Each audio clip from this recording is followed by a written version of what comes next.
Si us fixeu en el que està passant, des de tots aquests punts de vista que us estic dient, som aquí.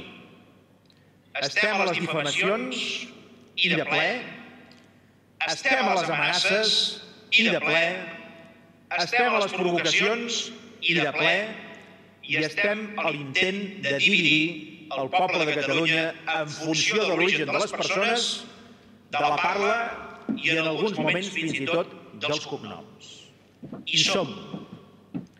I som, a més, d'una manera cada vegada més evident. Avui m'hi he trobat jo mateix. M'hi he trobat amb tota una sèrie d'informacions que es publiquen en un mitjà de comunicació espanyol que coneixem molt bé, a més. Fixeu-vos que tot això només busca una cosa. No busca anar contra en Mas, perquè en Mas, entre nosaltres, els importa una bleda. No és en Mas el problema. El problema és que en aquest moment hi hagi un president a Catalunya que vol donar la veu al poble. Aquest és el problema. No és en Mas. En Mas els importa un rave i una bleda. Però el que volen és que aquest poble no pugui parlar. El que volen és silenciar la veu d'aquest poble. I quan hi ha algú que es posa al davant o al costat de la gent, i la gent ha arribat a un moment en què diu prou i vol parlar, quan algú té aquesta gosadia, quan algú té aquesta determinació, quan algú té aquesta voluntat, aleshores es tracta de destruir aquesta persona, però no perquè es digui d'una manera determinada.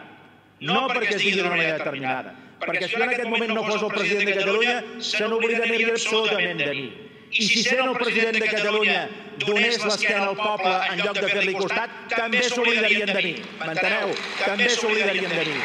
I si estic al davant de totes aquestes difamacions i de totes aquestes amenaces i de totes aquestes provocacions és perquè sóc el president de Catalunya democràticament elegit, però a més un president que ha decidit fermament i sense marxa enrere fer costat al poble perquè el poble pugui parlar i pugui decidir lliurement el seu futur.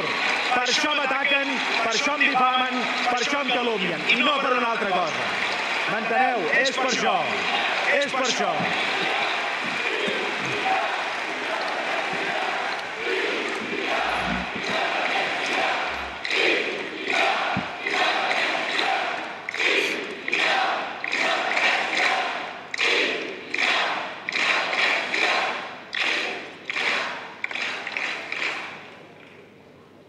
Deixeu-me afegir una altra cosa.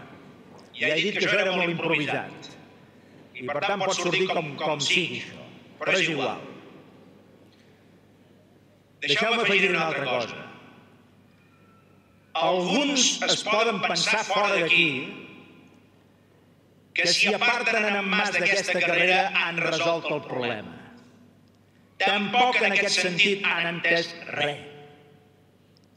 Es pensen que si a mi em poden arribar a destruir, o em poden arribar a desestabilitzar, o em poden fer ajupir el cap, o em poden fer agenollar, es pensen que aleshores el problema queda resolt perquè han trencat la baula més important de la cadena. I es tornen a equivocar, perquè deixeu-me dir una cosa que em sembla que s'entendrà molt bé. Encara que en algun moment s'arribessin a pensar que a mi em poden arribar a apartar de tot això i em poden arribar a destruir, que no s'enganyin i que no s'equivoquin. Perquè després d'en Mas, com abans d'en Mas hi ha hagut 128 presidents de la Generalitat, després d'en Mas n'hi haurà molts més.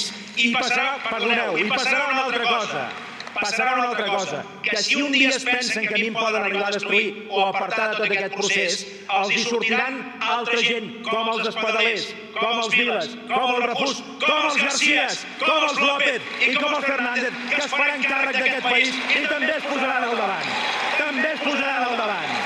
Tots aquests es posaran al davant. Encara que un dia en Mas no hi sigui, enteneu? Encara que un dia jo no hi sigui. Per reclamar al poble de Catalunya tenir aquesta força especial durant aquests propers 4 anys i, per tant, per un temps limitat, jo també he de fer entendre que aquesta força no es posa al servei ni d'una formació política ni d'una persona, sinó que es posa al servei d'un país sencer. no d'una formació política que ens la podem estimar molt com és Convergència i Unió, no d'una persona, en aquest cas de mi mateix. Aquesta força que jo reclamo es posa al servei d'un país i al servei de la seva llibertat i de la seva personalitat col·lectiva.